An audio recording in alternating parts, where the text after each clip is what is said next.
GPS display cast its glow on Ralphie as he slept in the passenger seat, the half-empty box of Entin Man's Mini still clutched in his hands. Powdered sugar around his mouth made an amusing contrast to the deep brown of his face, and served as a reminder, not that I needed one, that he was only a child. A powdered donut dinner was poor consolation for what I had unleashed on him tonight.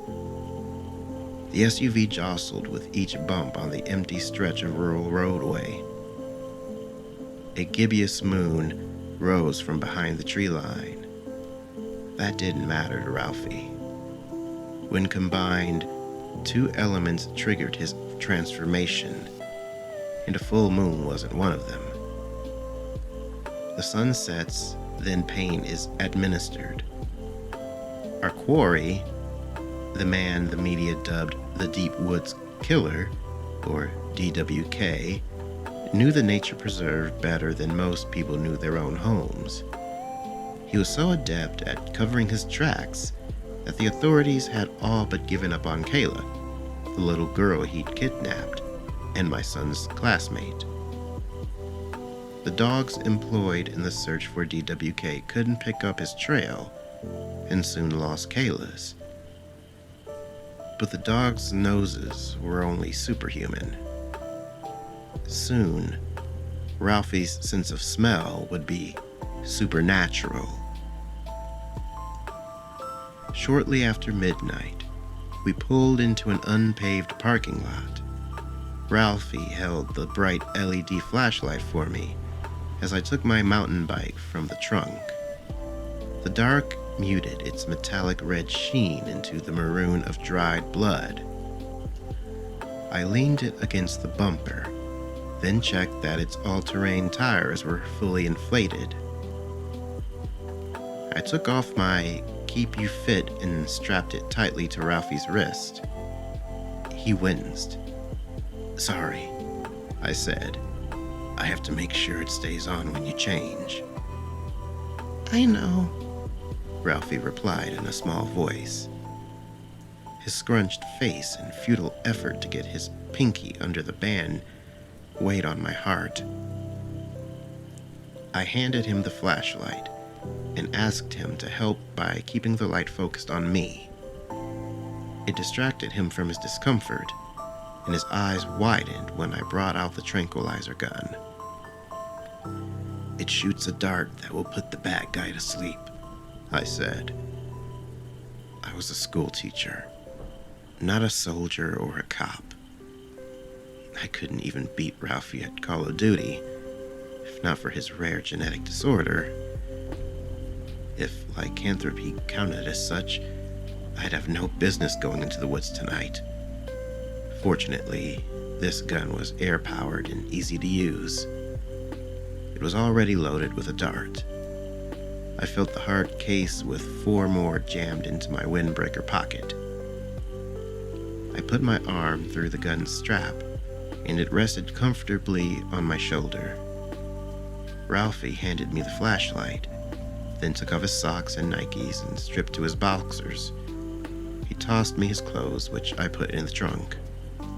He crossed his arms over his chest, shivering in the crisp October air. "I need a second, Ralphie.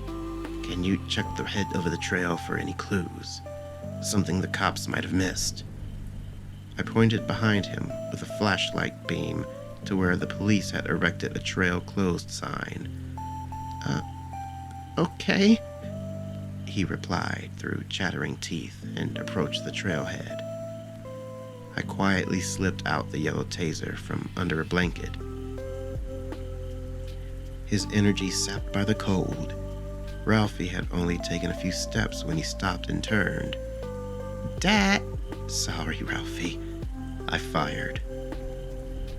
2 wires, ending in tiny barbs, pierced the skin of his spare frame. The taser made a rapid clicking noise, as enough electric current to bring down a grown man coursed through the boy's body. My eardrums ached from his high-pitched shriek, and he fell face first into the gravel. I wiped the wet from my eyes. Ralphie's pitiful sobs ended abruptly. My pounding heart seemed to thunder in the following silence until Ralphie lifted his head and a guttural growl escaped his distended jaw. Canines, long, pearly white, and sharp as spikes, sprouted from blood-red gums. It took all of my will not to turn away when his cold, glowing yellow eyes met mine. The thoughtful human in Ralphie wouldn't remain much longer. Cracks, pops, and tearings serenaded the transformation as reshaped bones were ripped from their sockets and flesh twisted, contracted, and stretched. The taser darts popped out of his body, the shape of which was neither that of a boy or a wolf, but a malformed abomination in between. He crouched, lifting his torso on humanoid arms that extended into paw hands. A curved black nail protruded from each stubby finger. The Keep You Fit clung to his furry left wrist. I swallowed the bile rising from my churning stomach and hid away the taser. Approaching Ralphie, I pulled Kayla's crude drawing of him from my jeans pocket and unfolded it. Kayla had recently passed it to him in class. She was his crush, so he'd saved it. Now, I hoped it would save her. On all fours and almost fully wolf, Ralphie stepped out of his boxers to meet me. The sheet of loose leaf shook in my hand as I held it to his nose. His black snout briefly sniffed the paper for her scent. Then he spun around and bounded into the woods. I pulled out my phone and jammed it into the bike's handlebar-mounted holder. The flashlight attached to the mount beside it and became a headlight. In my haste, I'd let a breeze carry away Kayla's drawing. But if my plan worked, she'd live to make Ralphie another one. The Find My Keep You Fit creators never could have imagined their app to locate a lost device being used to track a werewolf. It did the job, however. I pedaled onto the trail with all my strength my legs could muster, keeping the display's blue arrow, me, pointed at the blinking green dot, the Keep You Fit. The dot separated further from the arrow. I veered off the trail and into the brush to keep the dot's center screen, navigating the dense trees through a series of sharp turns. The bike had been designed for the roughest terrain. I couldn't say the same about my middle-aged self. I didn't expect breathing to be a chore this soon into the chase, nor the ache in my legs to grow almost unbearable. At least, my glasses stayed on as evergreen branches whipped my face, and a tall thorn bush drew blood from my cheek. The seat's padding did little to spare my sore rear the constant jolts. Relief and alarm dueled in my mind when the dot came to a stop. Ralphie wasn't in sight. Had the Keep You Fit fallen off him? Or had he found Kayla? If the latter, was she still alive? As though in reply, a young girl's high-pitched shrieking echoed through the trees. I followed the sound over a hill crest and picked up speed on the downward slope. The triangle rapidly closed in on the dot. I looked up from the display to see Kayla, closing the yards between us with a fear-fueled run. Squeezing the brakes wasn't enough to stop my momentum. To avoid hitting her, I turned the wheel hard left. Splayed legs did nothing to keep me and my skidding bike from tipping over. I hit the dirt hard, and pain shot through my back where the butt of the tranquilizer gun dug in. Curses flowed from my lips. Kayla stood over me, clothes in tatters, and face barely recognizable under tear-streaked grime. Her dirty matted hair hung over her panicked eyes. "Woof!" she shouted between gasps for air. Everything hurt, but adrenaline got me to my feet. "Are you all right?" I asked once I'd caught my breath. "Woof!" she repeated as if it was the only word she knew. She seemed little more than scared and bruised, thank God, and I took her sprint as a sign she hadn't been hurt badly. Not physically, anyway. I took the gun off my shoulder. It seemed intact upon a quick examination and still loaded. I wiped dirt off the case of darts and returned it to my windbreaker pocket. "Stay here," I said. Kayla dropped to the ground, hugging her knees to her chest. "You'll be okay." I was promising myself as much as her. "I'm coming back." A spiderweb of cracks stretched across my phone's screen, but it still lit up.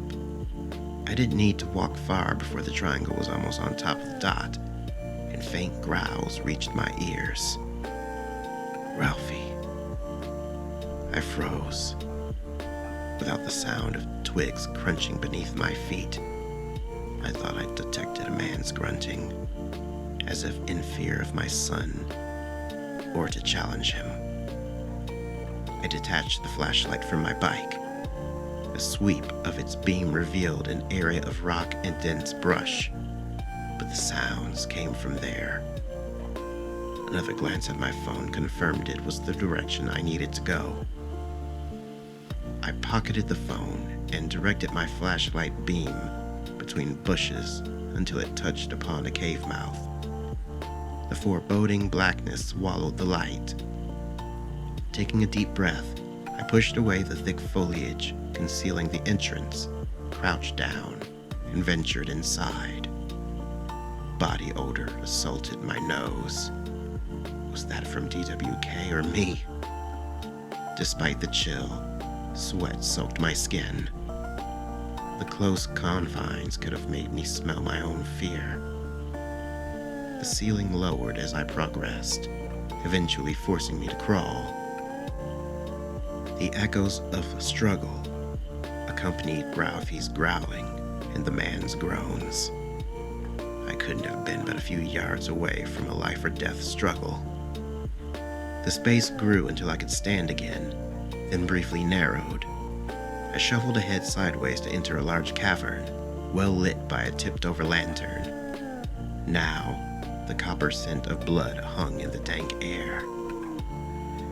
Dropping my flashlight, I employed both hands to aim my gun at DWK as he lay on the floor with Ralphie on his chest. The man looked like he did in the media sketches, lanky, with long, unkempt hair and a bird's nest tangle of beard. Save for the keep you fit around his foreleg, Ralphie was indistinguishable from any other large, mottled gray and white furred wolf. DWK held Ralphie at bay by having shoved his forearm, which was protected by the sleeve of a camo jacket, deep into Ralphie's jaw, stopping the full force of his bite. Not before Ralphie had gotten in an attack, however, as evidenced by tears the width of Ralphie's nails stretching down DWK's jacket from chest to belly, soaking in red. Unaware of my presence, DWK's free hand grabbed the hilt of a belt-sheathed hunting knife. Ralphie didn't have to be hit with a silver bullet to die. More Hollywood BS. He was far from invulnerable. I tried to keep DWK squarely in the gun sight's crosshairs, but my hands trembled too badly. If I missed, very possibly tranquilizing Ralphie instead, we were both dead. DWK wasn't going to idly stand by while I reloaded. I mumbled a prayer and pulled the trigger. The gun whooshed, and its dart stuck in DWK's side. I didn't worry about his jacket offering him protection. The darts were meant to pierce tough animal hides. DWK's head turned, and his shocked eyes met mine before they closed. The knife fell to the floor. He was motionless, save for the steady rise and fall of his chest. Good. I didn't want to kill a human being, even if DWK didn't act like one. Great job, Ralphie. Ralphie's predatory eyes glowed in the beam of my fallen flashlight as they bore into me. Ralphie wasn't home. He released DWK's arm and stepped off him, approaching me as a pack of one with slow, deliberate movements. His snarl revealed dagger-sharp teeth, dripping saliva, and stained crimson with DWK's blood. I'd imagined this scenario, planned to soothe Ralphie with a soft voice while I reloaded, but the gun slipped from my sweaty palms, and terror prevented my dry tongue from forming words. Ralphie pounced. Sharp nails tore through my jeans, as though I wore nothing, and sunk into the flesh of my left leg. A howl of agony escaped my lip as his jaws closed on the flesh of my calf. I barely registered falling on my back and losing my glasses. Trying to kick my leg free only magnified the pain. I jammed my other boot into Ralphie's snout to no avail. I was going to die, but I pitied Ralphie more than myself. He'd transform back and find himself orphaned by his own actions. My God, what would that do to him? And who would take care of him if I wasn't around? Who on earth could? His mother disappeared after he was born, leaving hospital staff mauled to death and the police covering it up. I learned I'd be a single parent at the same moment. I learned that there was such a thing as werewolves. Before losing consciousness to pain and blood loss, I remembered the darts in my windbreaker pocket. I reached for the case with my free arm and fumbled to open it. The darts spilled out. I grabbed one and sat up just enough so my outstretched arm could jam the dart into Ralphie's foreleg. Nothing happened. The tranquilizer was formulated to bring down a 300-pound deer.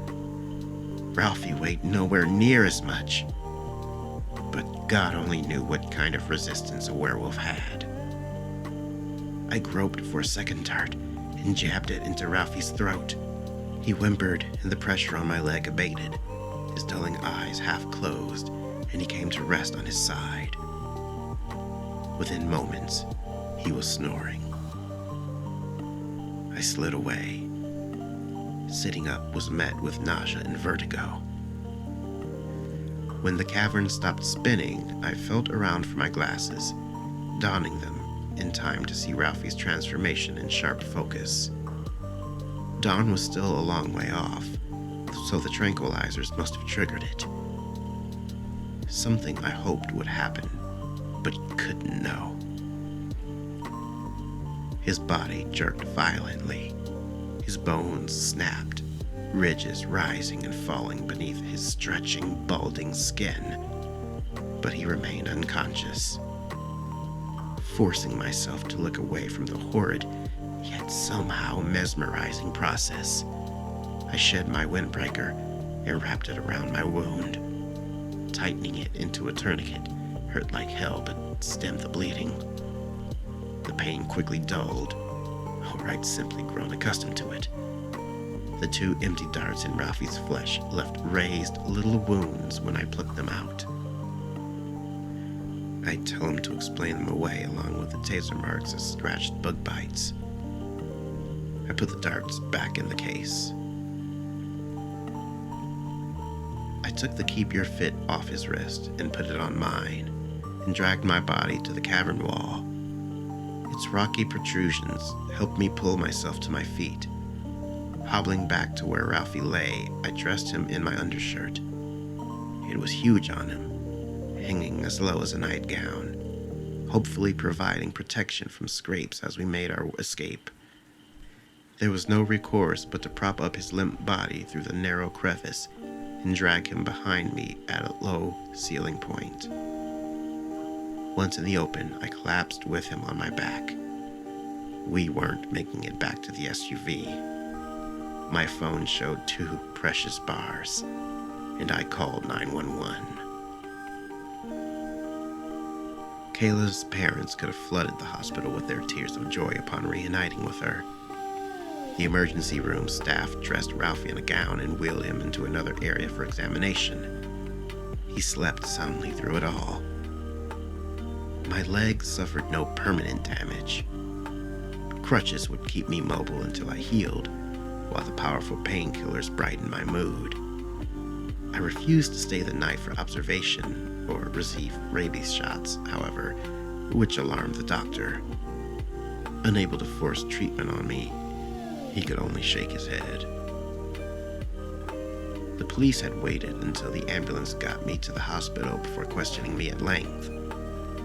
They weren't concerned about my practice of hunting deer at night with a tranquilizer gun. That wasn't illegal or unheard of, nor was having your son with you. Riding a bike into the woods was not what deer hunters did, so I didn't mention mine. The police either didn't find the bike or found it but assigned it to no importance. Dumb luck, I told them, brought me near DWK's cave, and Kayla's cries led me inside. After all, how could I have possibly tracked him down when all those seasoned searchers and their sniffer dogs couldn't? I described Ralphie and I's scuffle with DWK and his big dog, the one that bit me. That explained my wounds, as well as Ralphie's various cuts and bruises, though not why he was undressed.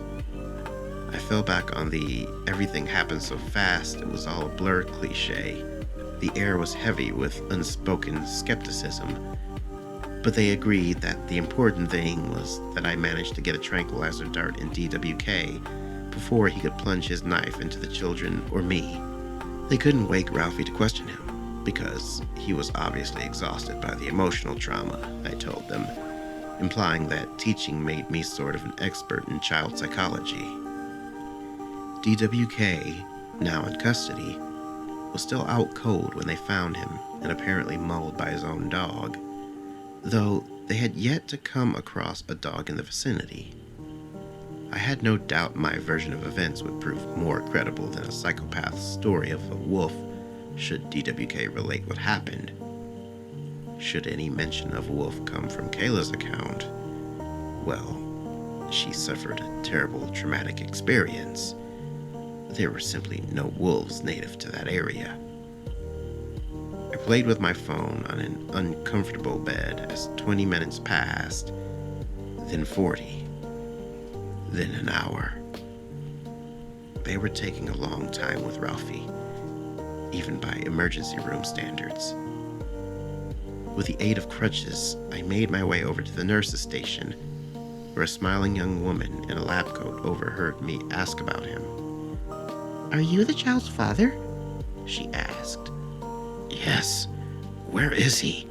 What's taking so long?" "He's right down the hall." She gestured to her left. "I'm Dr. Singh, the attending pediatric physician." Singh seemed too young to be a doctor, or to even have a driver's license. "I had a great difficulty waking your son, so I ordered blood work done on him." "Blood work?" I snapped. "There's nothing wrong with him." The doctor's smile melted away. "You signed the consent form for your son's treatment, sir. That includes any tests I deem necessary." I ran my hand through my graying hair and pulled it back, helping myself to nod while forcing my lips to stretch into a civil smile. "Ralphie somehow ingested a benzodiazepine sedative," she said matter-of-factly. "Do you keep Valium or some other tranquilizing medication in your home?"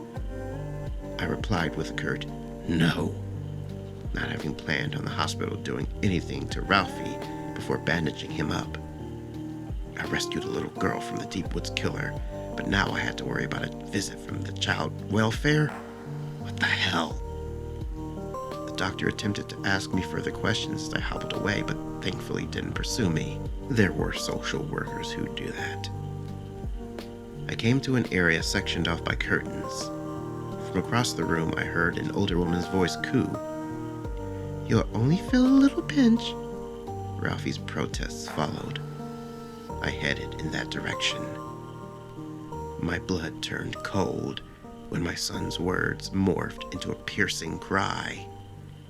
Shouting his name, I ditched the crutches and limped to his location as fast as I could. Panting and in pain, I pushed back the curtain to find Ralphie in bed, eyes screwed shut with tears leaking out of their corners. A thick needle sunk into his wrist attached tubing to an IV. "Sorry to cause the child so much discomfort," the nurse, a gray, grandmotherly type, sounded truly remorseful. "I had trouble finding a vein and needed to stick him a few times." "Stick him a few times?" I asked softly, though I had heard her. A growl rose from deep within Ralphie's throat, and he opened his eyes. They glowed as yellow as the gibbous moon shining through the window.